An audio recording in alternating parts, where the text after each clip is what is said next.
Salut à toutes et à tous, bienvenue dans cette nouvelle vidéo présentation et test d'outillage. Aujourd'hui, on va s'intéresser à une défonceuse, le modèle TERO 1255E de chez Heinel.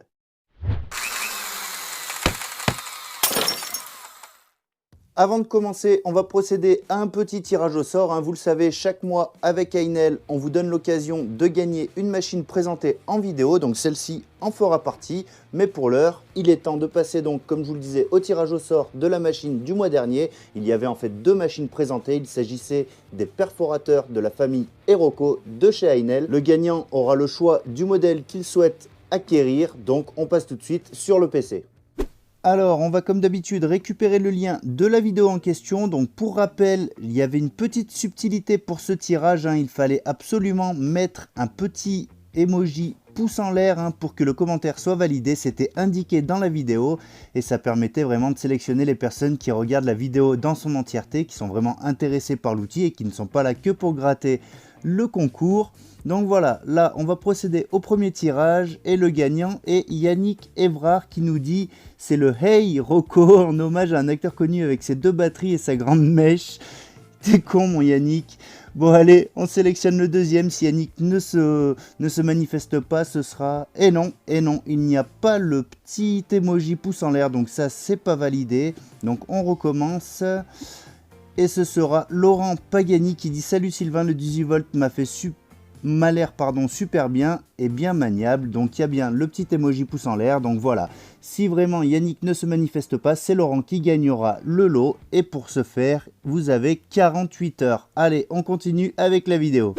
Voilà, comme vous l'avez vu, j'ai procédé donc à deux tirages. Bien entendu, le premier tir au sort est le gagnant officiel. Mais si celui-ci ne se manifeste pas dans les 48 heures, ce sera le second tiré au sort qui gagnera la machine de son choix. Ceci étant fait, on va pouvoir procéder à la découverte de cette machine. Donc comme d'habitude, on procède en trois étapes. La première partie va concerner donc la découverte et voir un peu les éléments qui composent la machine. Dans une deuxième partie, on va voir un peu les caractéristiques techniques pour terminer avec la troisième partie qui, elle, consistera à la tester. On commence donc tout de suite avec la première partie, la découverte de la machine.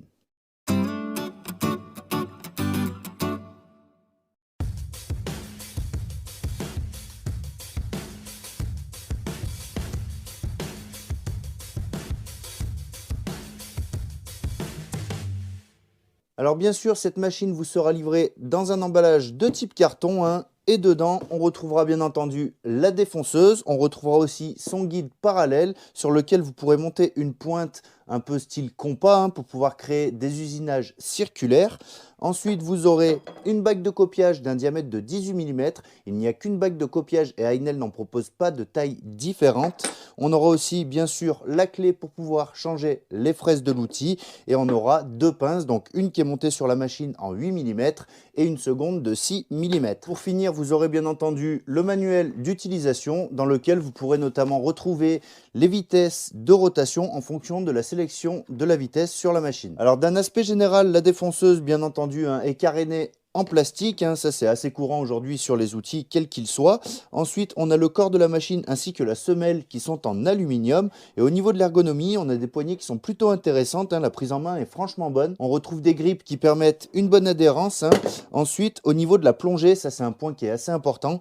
On a une plongée qui est assez souple, les ressorts sont pas trop raides. C'était un peu le cas sur le modèle précédent que je possède. Là, ils ont travaillé un peu là-dessus. C'est plutôt intéressant, voilà. Donc ça permettra de moins forcer lors des différents usinages. J'ai pu m'apercevoir aussi qu'on a un petit jeu ici, justement au niveau de ces mêmes glissières. Mais celui-ci disparaît totalement lorsque l'on vient régler notre machine, quand on vient serrer la molette à l'arrière pour bloquer la machine dans la profondeur souhaitée. En continuant du côté des glissières, on peut s'apercevoir qu'elles sont équipées de cache-poussière. Donc ça, comme son nom l'indique, c'est pour éviter que la poussière vienne s'agglutiner dans les glissières de descente. Sur la poignée de droite, c'est ici qu'on va retrouver le fil d'alimentation. On va aussi avoir la gâchette de mise en route de la machine qui possède une sécurité. Donc voilà, elle se trouve juste à l'intérieur. Il faut l'actionner avec le pouce pour pouvoir mettre la machine en marche. Alors on est bien là sur un bouton de sécurité, c'est pas un bouton comme sur une perceuse par exemple qui permettrait de faire marcher la machine en continu sans avoir besoin de tenir la gâchette. Donc là il en va simplement d'une question de sécurité. À l'arrière, donc comme vous l'avez vu précédemment, on a la gâchette qui permet de bloquer la hauteur d'usinage de la machine. On retrouve aussi le système d'aspiration. On va voir ce que ça donne, c'est pas forcément très fermé, donc on va voir si c'est efficace. On a ici dans la semelle l'emplacement pour venir y glisser le guide parallèle. À l'avant, on va avoir une petite protection, donc ça c'est surtout pour pas y glisser les doigts. Celle-ci est amovible pour pouvoir facilement changer la fraise. Donc ça, c'était pas le cas sur la version précédente non plus, donc ça c'est plutôt un bon point. C'est vrai que pour changer la fraise sur l'autre modèle, c'est parfois un peu laborieux. Là, je pense qu'il n'y aura plus de soucis de ce côté-là. Du coup, juste derrière cette pièce, vous aurez bien entendu l'axe qui va venir tenir votre fraise avec la pince qui va venir se fixer dessus. On aura aussi une gâchette qui va venir nous bloquer l'arbre justement pour visser ou dévisser notre outil. Sur le côté ici, on aura une tourelle avec 3 profondeurs possibles. Celles-ci sont réglables en fonction de vos besoins. Et juste au-dessus, naturellement, on va retrouver notre butée de profondeur qui est en métal. Celle-ci dispose d'ailleurs d'un réglage micrométrique, donc ça peut être plutôt intéressant lorsqu'on recherche de la précision. On va retrouver aussi sur le côté supérieur droit de la machine la molette de réglage pour la vitesse de rotation. Et petit détail qui n'en est pas un, la structure a été faite de manière à ce que malgré cette forme un peu biscornue, la machine puisse être posée à plat et est totalement stable pour pouvoir justement changer les outils et intervenir de ce côté-là. C'est notamment dans cette position qu'il vous sera possible d'installer la bague de copiage. Donc celle-ci vient simplement se fixer grâce aux 2 vis qui se trouvent déjà sur la machine et qui servent aussi au maintien du système d'aspiration. Donc voilà, quand vous dévissez ces vis, vous mettez votre bague de copiage, vous remettez vos vis et le tour est joué. Point intéressant concernant la semelle, on peut s'apercevoir que celle-ci dispose de 3 trous. Ce sont en fait des filetages qui vont nous permettre d'insérer des vis. Donc là, on est sur des vis métriques, donc ça, c'est franchement un bon point. On peut potentiellement mettre la défonceuse sous table. On va terminer maintenant avec le guide parallèle. Donc voilà, on peut s'apercevoir que celui-ci dispose des emplacements, comme je vous le disais, pour mettre la pointe pour créer des usinages circulaires. Celle-ci peut se mettre sur 2 positions. Vous aurez ici aussi au niveau de l'appui des trous qui vous permettront éventuellement de rajouter une section de contreplaqué qui vous permettra de gagner, si vous voulez, en précision, en maintien lors des entrées en usinage ou en sortie. Et petit truc sympa, pour passer de l'usinage parallèle à l'usinage circulaire, il vous suffira simplement de retourner votre guide. Voilà ce qu'on peut dire concernant la découverte de la machine. Je pense avoir fait le tour. On va donc pouvoir s'intéresser à la deuxième partie, les caractéristiques techniques. Alors concernant les caractéristiques techniques, parlons d'abord du moteur. C'est un moteur à charbon 2200 watts qui nous permet une vitesse de rotation à vide de 11 000 à 30 000 tours par minute. La profondeur de plongée est de 55 mm et comme vous l'avez vu en première partie, les pinces fournies avec sont pour du diamètre 6 et 8 mm et le diamètre maximum de la fraise à utiliser avec ce matériel est de 30 mm. Pour le poids, on est à 3,3 kg et au niveau des dimensions, on va regarder ça ensemble. On a une hauteur de 28 cm environ pour une largeur de 26 cm et la profondeur, donc là ça va correspondre à la semelle plus l'aspiration, on est à 17 cm environ. Voilà un peu ce qu'on peut dire au niveau des caractéristiques techniques. Si vous voulez en savoir un peu plus, je vous mets de toute façon le lien de la machine dans la description de la vidéo. D'ailleurs, vous le savez, cette machine est à gagner. Pour participer, bien sûr, pensez à mettre un pouce bleu sur cette vidéo. Le tirage au sort se fera dans les commentaires et dans celui-ci, vous devrez intégrer le mot ergonomie. Du coup, vous avez toutes les clés en main pour participer à ce tirage au sort, mais nous, on continue avec la troisième partie de cette vidéo, les tests de la machine. Alors pour les tests, on va principalement utiliser une plaque de mélaminé. On est simplement sur une porte de meuble de récupération. Donc on va commencer un peu par les classiques. Bien sûr, on va faire différents tests, mais on va commencer simplement par créer un chanfrein avec une fraise à 45 degrés équipée d'un roulement. Ensuite, on viendra incruster ce petit U en aluminium dans cette surface. On fera aussi une rainure pour simuler éventuellement la pose d'une étagère dans une paroi. Donc on commence par ces 3 essais, c'est parti.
Bon écoutez, pour ces premiers tests, ça marche plutôt bien. Donc le chanfrein au départ, je l'ai fait sans aspiration, hein, vous l'avez vu. Donc je sais pas si ça s'est forcément vu en vidéo, mais il y avait pas mal de poussière qui volait.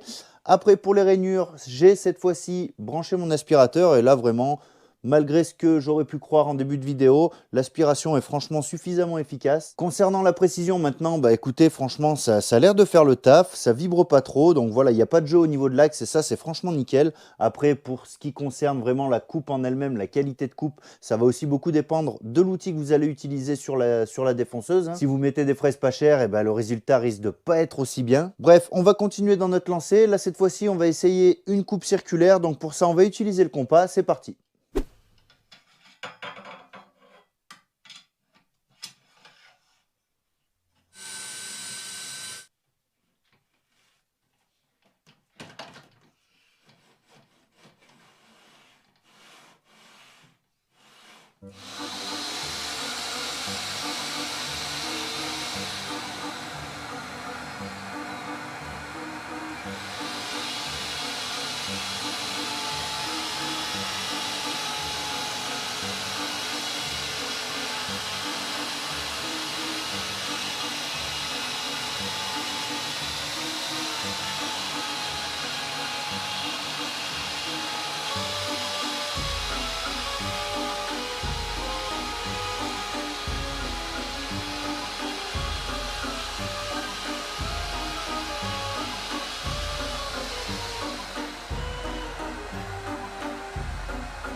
Bon les amis, voilà le genre de situation dans lequel on peut se retrouver un petit peu coincé. Donc là, vous l'avez vu, j'ai commencé mes usinages, je suis descendu progressivement jusqu'à arriver à mon deuxième passage, en fait, en butée, si vous voulez. Ma poignée vient buter dans le guide. Alors ça ne va pas être un problème qui va être spécifique à cette machine, hein.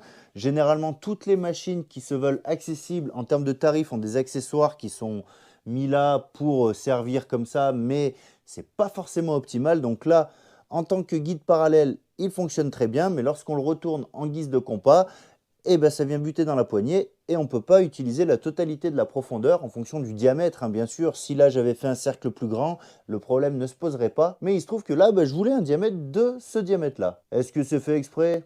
Non. Bref, à ça, il y a des solutions, hein. La première solution, c'est simplement d'utiliser des fraises plus longues, hein. Alors, je dis bien utiliser des fraises plus longues. N'allez pas essayer de gratter quelques millimètres de profondeur dans la pince, hein. Ça risquerait de moins maintenir la fraise et celle-ci pourrait s'éjecter pendant l'usinage. Alors voilà, je vous laisse imaginer, hein, à 11 000 à 30 000 tours minute, une fraise qui s'éjecte, ça peut faire des dégâts. Donc ça, c'était pour la première solution. Et celle que je vous conseille, c'est simplement de créer vos propres compas, hein, lorsque vous recevez une machine. Là, en plus, on a une bague à copier qui est fournie. Donc faites un compas. Il y en a plein de variantes, hein, sur YouTube. Vous regardez ça, vous cherchez compas pour défonceuse ou compas pour affleureuse. Et vous tomberez sur des modèles qui utilisent justement une bague à copier. Donc ça aura deux avantages. Déjà, on n'aura plus ce problème de butée, hein. On aura quelque chose qui va travailler vraiment sur une faible épaisseur, hein, en guise de guide. Généralement, on utilise des plaques de parquet, donc ça fait 5, 8, 10 mm maximum. Donc voilà, et là, vous utiliserez votre bague à copier, et ce qui en plus va permettre d'éviter d'avoir cet emmêlement, si vous voulez, de tuyaux d'aspiration, de câbles électriques, dans le sens où votre machine, elle restera toujours dans la même position, parce que le guide, en fait, si vous voulez, la bague à copier va venir simplement coulisser dans le guide et voilà, il n'y aura pas besoin de tourner toute la machine pour avoir un joli cercle. Donc voilà, c'est le petit truc que je peux vous conseiller quand vous achetez ce type de machine. Et l'avantage, c'est que ça va s'adapter à n'importe quelle machine, hein. Dès l'instant où vous avez la bague à copier qui correspond au diamètre de votre gabarit, vous pourrez l'utiliser. Donc voilà, mais revenons à ce qui nous intéresse ici, à savoir l'usinage. Donc là, voilà, j'ai fait 2 passes et ce qui est intéressant de regarder, c'est si on a des démarcations entre les différentes passes. Donc là, je ne sais pas si vous allez vous en apercevoir à la caméra, on a une légère trace, mais vraiment ça doit être un millième de millimètre. Enfin voilà, c'est vraiment juste une démarcation. Il y a pas de, ça fait pas de cran. Donc là, je suis plutôt content parce que généralement sur des machines pas trop chères, on a un jeu qui fait que quand on va descendre et redescendre, on n'aura pas forcément un parallélisme vraiment régulier, ce qui peut créer justement ce type de démarcation. Là, c'est pas le cas, donc voilà, on peut retenir ça aussi sur ce test. Maintenant, on va passer au test avec la bague de copiage. Donc pour ça, vous l'avez vu sur la partie que j'ai utilisée pour simuler un emplacement d'étagère, j'ai créé un trou à la scie cloche, donc on va servir de ce trou comme guide pour la bague à copier. Donc on va faire ça, et bien sûr, on commence par installer la bague sur la machine.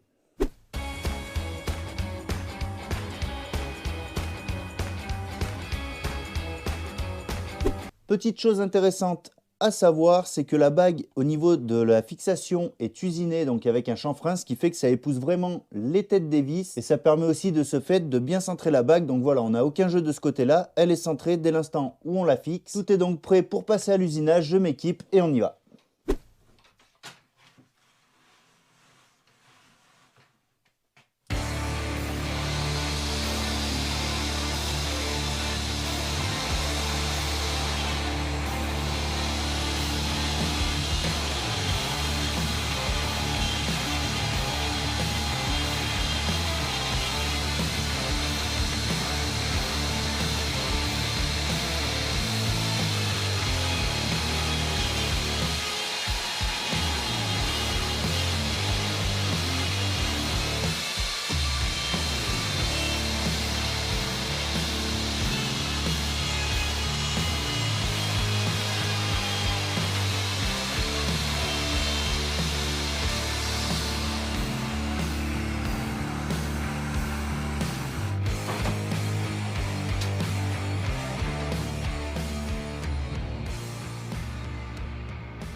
Bon, encore une fois, comme vous avez pu le voir, le résultat est vraiment propre. On n'a pas de démarcation entre les différentes profondeurs d'usinage. C'est vraiment excellent. Maintenant, petite précision, bien sûr, lorsqu'on utilise un gabarit avec une bague à copier, le diamètre final ne sera pas le même que le gabarit. Il y a une formule très simple pour anticiper ça. C'est simplement de prendre le diamètre de votre fraise à copier, d'y soustraire le diamètre de votre fraise, vous divisez le résultat par 2 et vous obtiendrez l'écartement qu'il y aura entre votre gabarit et votre usinage. Autre chose, j'aimerais revenir sur la tourelle et la butée de profondeur. Vous l'avez vu, je n'utilise pas les graduations qui sont sur la machine, tout simplement parce que c'est plus précis et plus facile à l'utilisation d'utiliser la pièce que l'on veut incruster pour s'en servir de jauge, pour s'en servir de cale. Et vous verrez que dans 99% des cas, c'est comme ça que vous finirez par utiliser votre machine aussi. Concernant les profondeurs d'usinage, sachez qu'en principe, on utilise le diamètre de la fraise que l'on divise par 2. Ça nous donne la profondeur maximum par passe à effectuer avec la défonceuse. Donc par exemple, si comme moi, vous utilisez une fraise de 8 mm, vos passes normalement ne devront pas excéder les 4 mm de profondeur. Voilà un peu du coup ce qu'on pouvait dire et montrer au sujet de cette défonceuse. Alors je pourrais usiner pendant des heures, mais le résultat serait le même à chaque fois, donc voilà, c'est inutile de perdre du temps là-dessus. Je pense que les différents tests sont assez parlants. Encore une fois, le but de ces vidéos est vraiment de vous présenter un produit, même si c'est la marque qui m'envoie le matériel, je ne suis pas tenu d'en dire que du bien, je vous montre les bons comme les mauvais côtés, sinon clairement ça aurait aucun intérêt. Bref, sur ce, moi je vous donne rendez-vous dans un mois pour le tirage au sort et pour une nouvelle présentation d'outillage. On va s'intéresser à une nouvelle visseuse que Ainel vient de sortir. Je vous en dis pas plus pour le moment, soyez un petit peu patient et d'ici là, faites-vous plaisir, bricolez bien. Ciao!